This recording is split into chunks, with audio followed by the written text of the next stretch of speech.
नमस्कार, मैं अभिषेक दुबे। महाराष्ट्र टीवी 24 की देश की खबरों में आप सभी का स्वागत है। आइए देखते हैं देश की 10 बड़ी खबरें।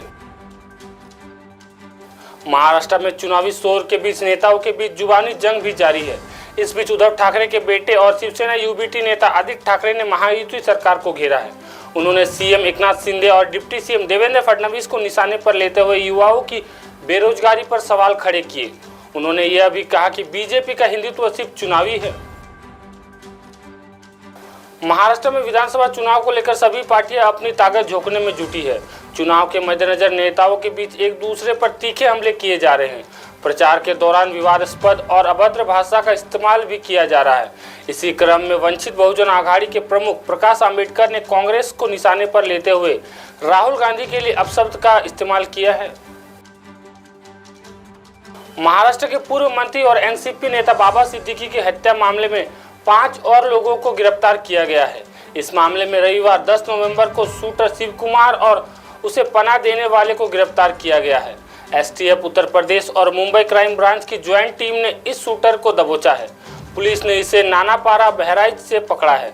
बताया जा रहा है कि आरोपी शूटर शिव कुमार नेपाल भागने की फिराक में था। एसटीएफ की टीम का नेतृत्व प्रमेश कुमार शुक्ला की मुख्यालय स्थित टीम के सब इंस्पेक्टर जावेद आलम सिद्दीकी द्वारा किया गया। महाराष्ट्र विधानसभा चुनाव को लेकर सियासी दलों का ताबड़तोड़ प्रचार जारी है। इस बीच रविवार 10 नवंबर को बीजेपी का घोषणा पत्र जारी करने के बाद केंद्रीय गृह मंत्री अमित शाह ने महाराष्ट्र में सत्तारूढ़ महायुति पूर्ण बहुमत से सत्ता में लौटेगा और विधानसभा चुनाव के बाद गठबंधन के साझेदार मुख्यमंत्री पद का फैसला लिया जाएगा। महाराष्ट्र में विधानसभा चुनाव को लेकर प्रचार अभियान तेजी से जारी है। नेताओं के बीच आरोप प्रत्यारोप लगाए जा रहे हैं। इस बीच बारामती से सांसद सुप्रिया सुले ने अजित पवार गुट के नेता सुशील टिगरे पर हमला बोला है।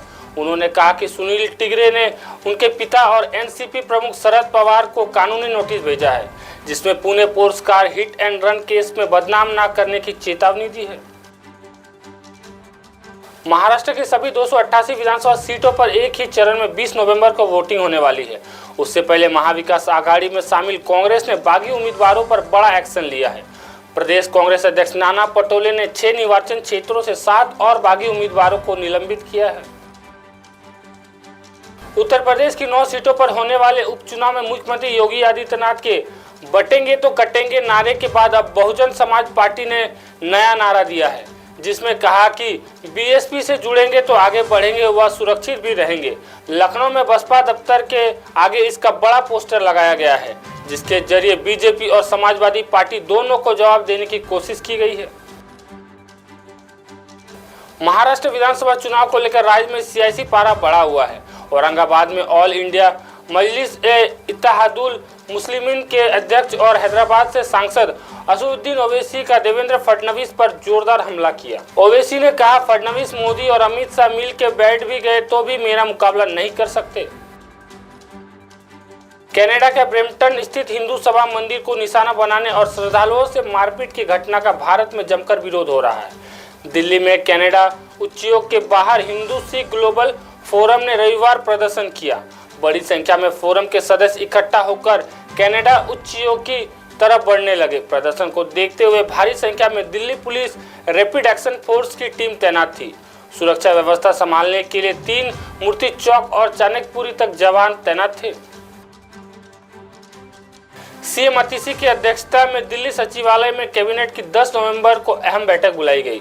मंत्रिमंडल ने सीएम अतिशी को बस मार्शलों के मुद्दे पर अपनी रिपोर्ट पेश की, जिसमें बसों में मार्शल बहाल करने की सिफारिश की गई है।